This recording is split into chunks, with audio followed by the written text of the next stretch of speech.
Matьe Mori, Secretary General of the Congress of Local and Regional Authorities of the Council of Europe. Bonjour, Monsieur Mori. Bonjour, and thank you for having me. We are meeting here in Chisinau at a time when discussions about public administration reform and Moldova's European path are shaping much of the national agenda. Could you tell us more about your visit, about the purpose of your visit, and about the key messages that you are bringing here to Chisinau?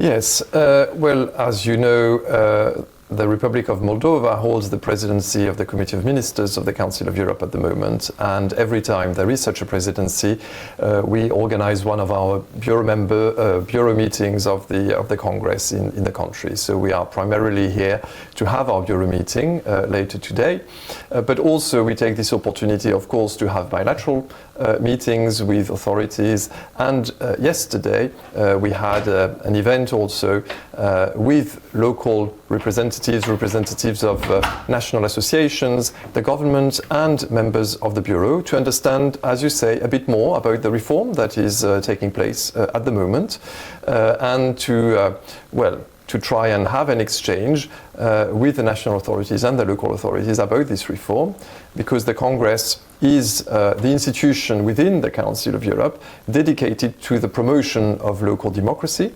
And the Republic of Moldova, like all other member states of the Council of Europe, has signed and ratified the European Charter on Local Self-Government, which is the treaty on local democracy. So it's our purpose always to promote local democracy everywhere we go.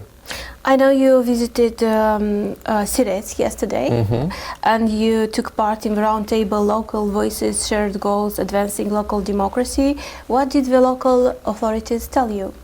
Well, it was very interesting because it was a debate about the challenges that local authorities face today, which are not dissimilar from challenges that local authorities face in many other European countries.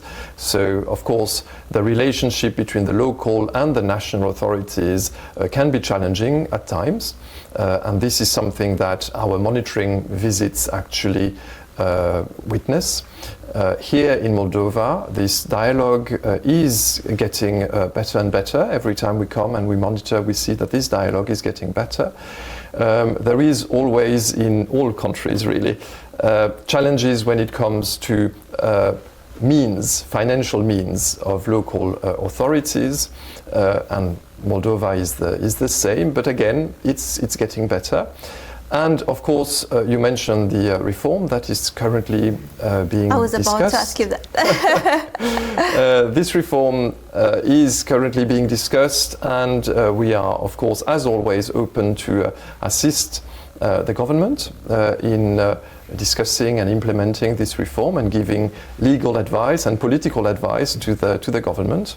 We help bridge also, when it's needed, the dialogue between the national associations and the government. And we understand that there is anxiety from some of the local authorities and some of the national associations here about the amalgamation process, and will it or will it not become a mandatory... We'll talk about that. Okay, I stop But here. I just wanted to ask you, do local authorities in Moldova have enough autonomy today, or is decentralization still unfinished? Well, decentralization is unfinished in all member states of the Council of Europe, to be honest.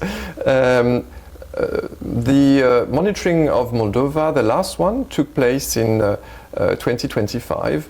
And the conclusions of the monitoring was that there had been very, very much good progress on the level of autonomy.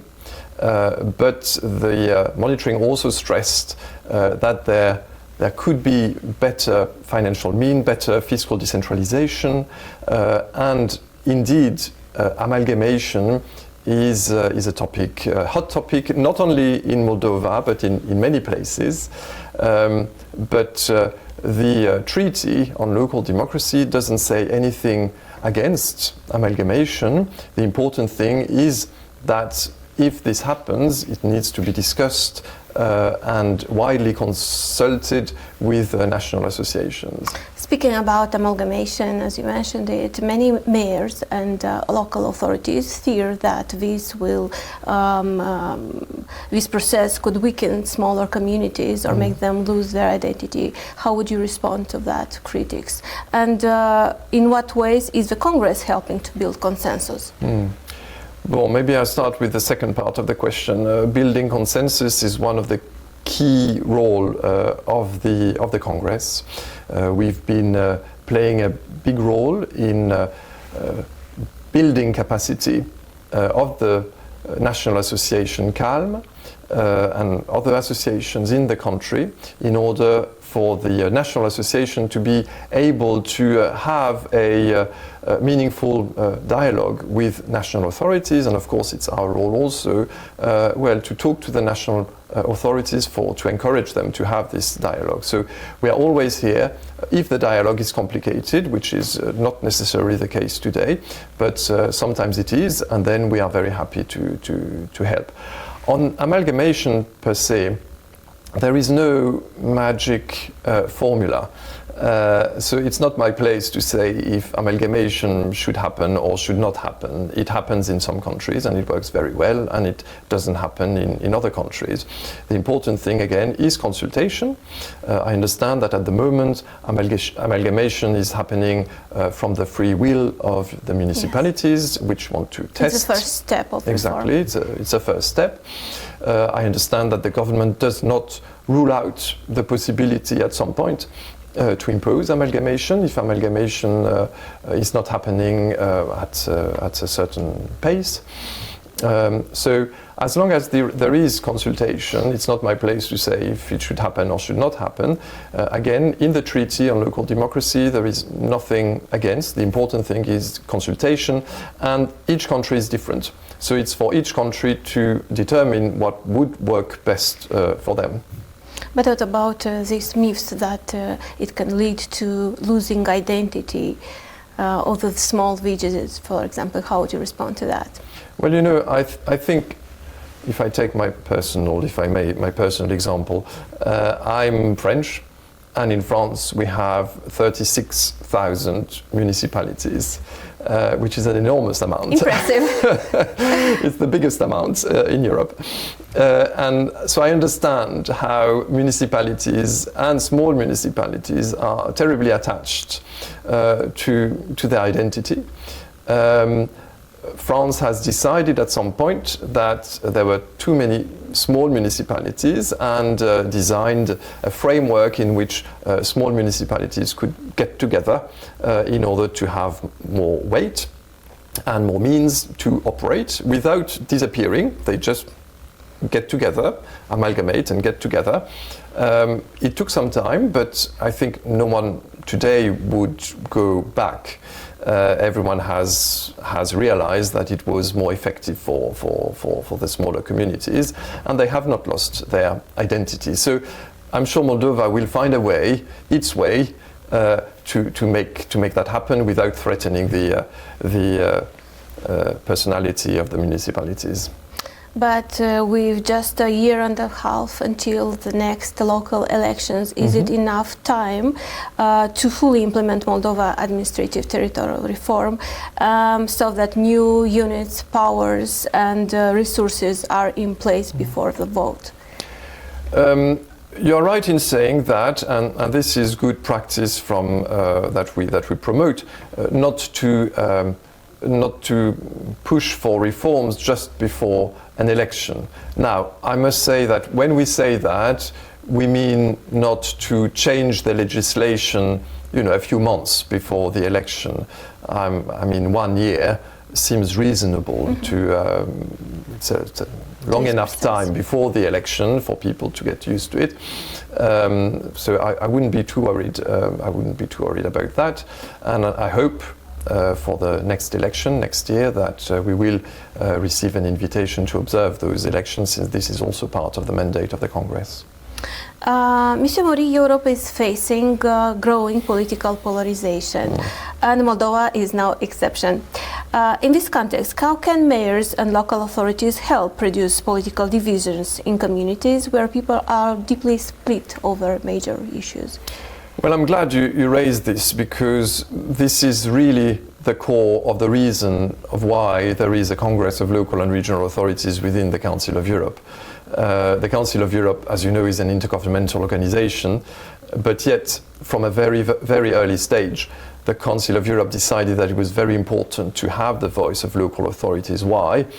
Because it's at local level that there is the highest trust between citizens and their political representatives.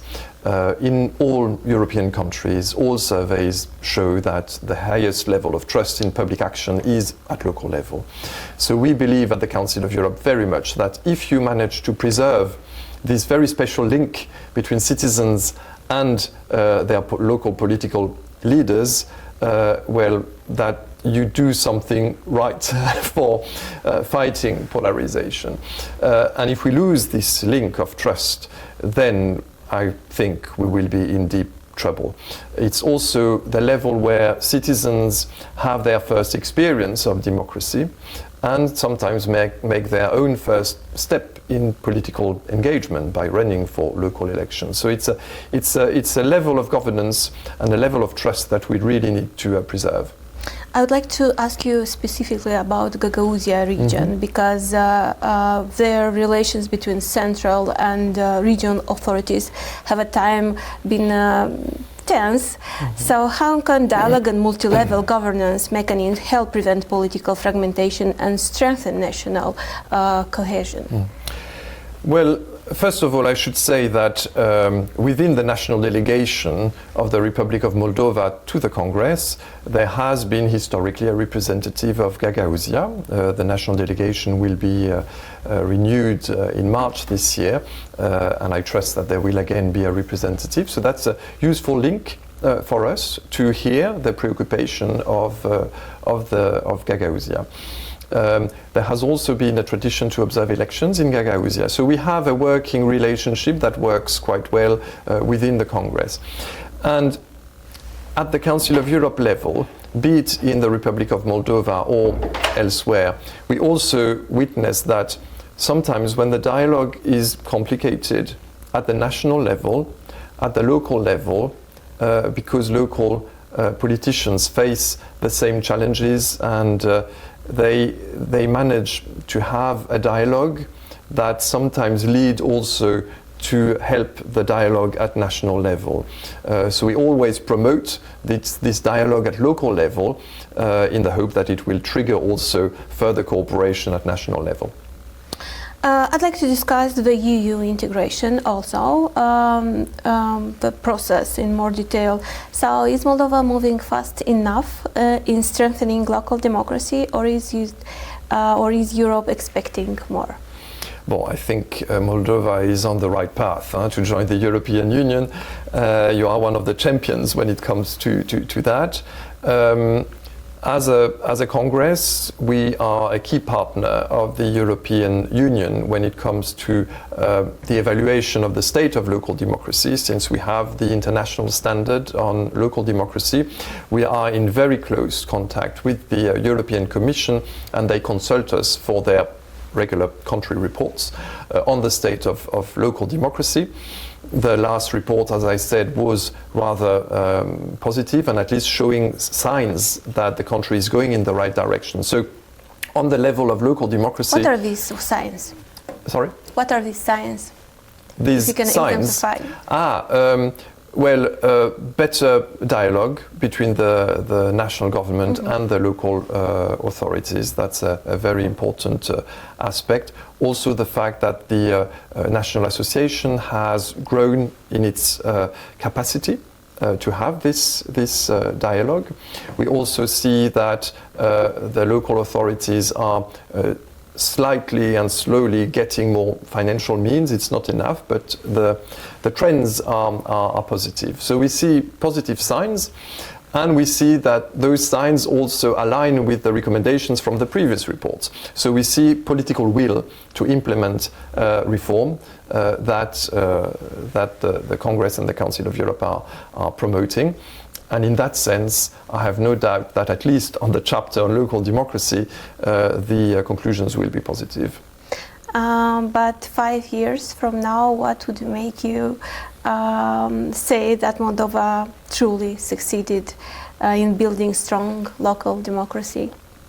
Well, I mean, I think if in 5 years' time we see better local autonomy in terms of finances, that would be ideal. If we see that local autonomy, local authorities in 5 years have the actual own financial means to implement the policies they are in charge of implementing, I mean that would be ideal, and in that sense, I'm quite confident, to be honest. So this is our homework.